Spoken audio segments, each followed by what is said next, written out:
ever tell me I'm from Calabar, because I'm not. Hi guys, welcome back to the channel. I'm Susan, you're watching Gore Eats. If you're seeing my face for the very first time, thank you for stopping by. On this channel, we do food, we do lifestyle, etc, etc. So guys, today, this video is about my top 6 pet peeves about Nigerians. Now guys, don't get your knickers in a twist. This is just for fun. I am a Nigerian. So let's get into the video.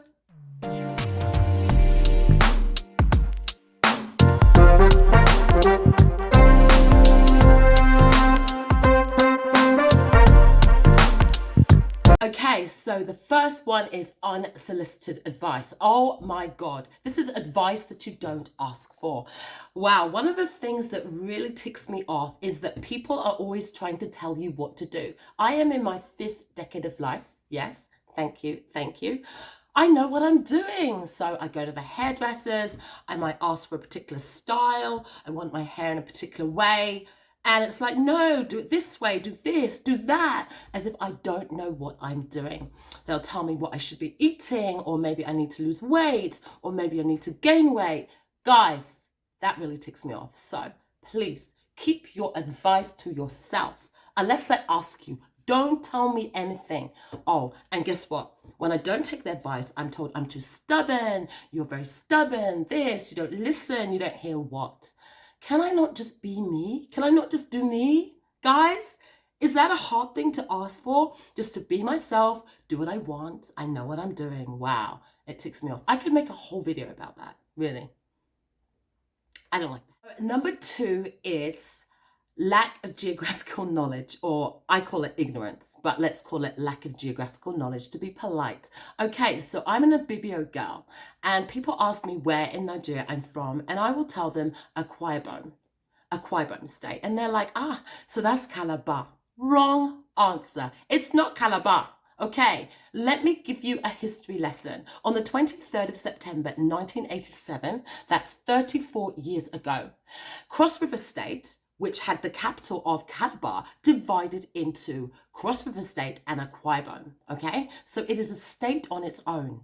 It's been a state for 34 years, and the capital of that state is Uyo, okay? So when I tell you that I'm from Akwa Ibom, I am not from Calabar. Calabar is not a state, it is a city, and it is not the capital of Akwa Ibom. Guys, please, I hate that ignorance. You know what?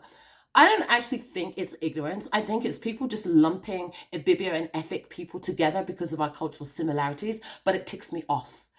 Akwa Ibom, Ibibio people are different from Efik people, who are predominantly found in Cross River State. We are a people group of our own. We are a tribe of our own. Know it, recognize it, and don't ever tell me I'm from Calabar, because I'm not.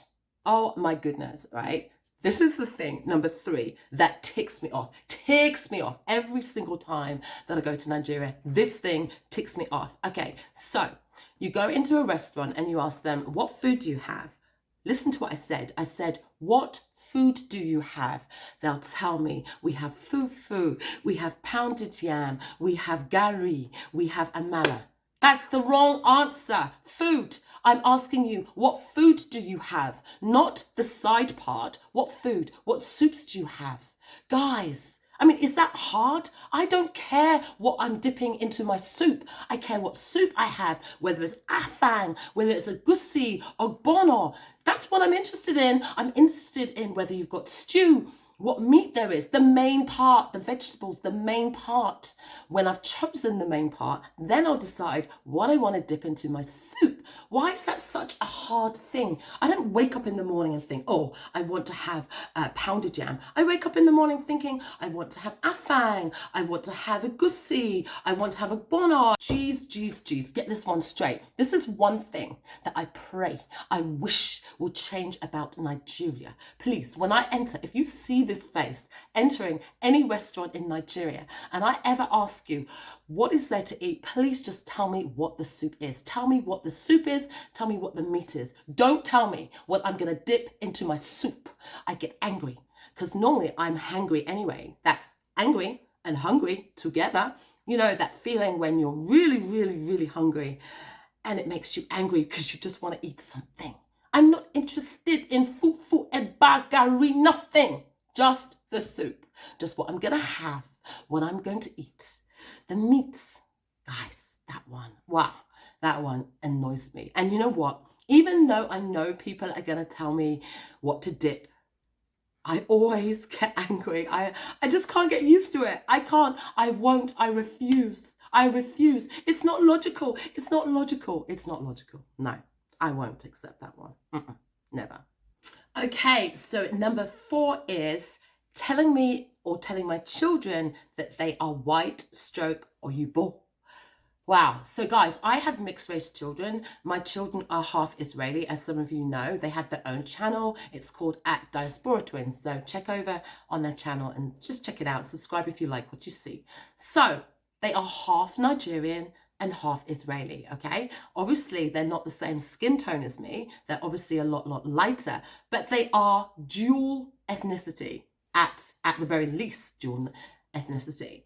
So when people see them, they'd say they're white, completely disregarding their Nigerian side. Can they not just be mixed race? Why must they be one or the other? They are both.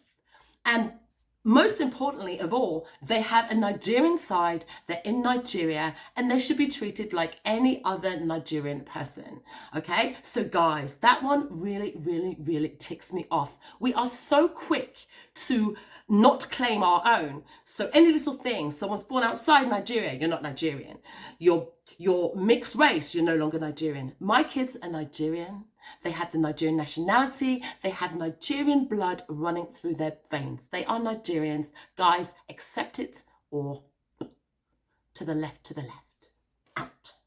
Number 5 is assuming that everybody from abroad is rich. Now, this is completely false. It's false. Let me give you a little lesson. Let me tell you something, okay?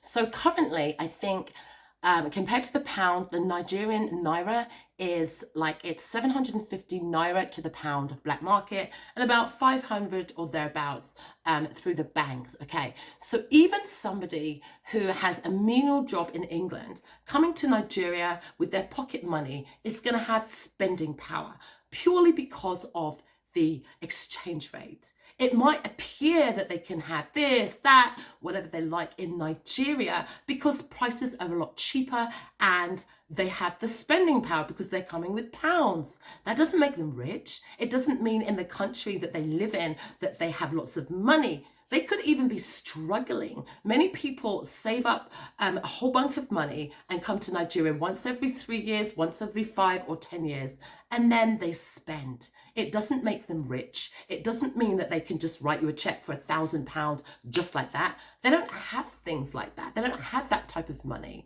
okay? In the Western world, it is expensive. Rent is expensive. Mortgage is expensive. Food is expensive. We have to pay for childcare. We do everything ourselves. Many of us don't have house help because it's just too expensive. I have tried time and time again to get people into Nigeria to understand this concept of rich.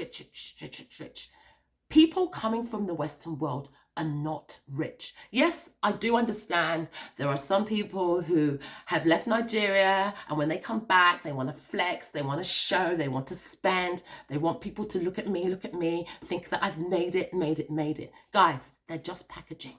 It's not true. It's not true. This thing, there's nothing like that. And there's nothing like rich. Okay, there's nothing like rich. We're just managing. We're coping. Yes, okay, we have constant light. I can talk about England and America. We have constant light. We don't have as corrupt a government.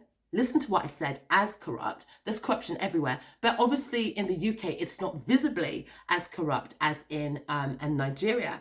Yeah, things work. The system works more or less. You can have a decent standard of living.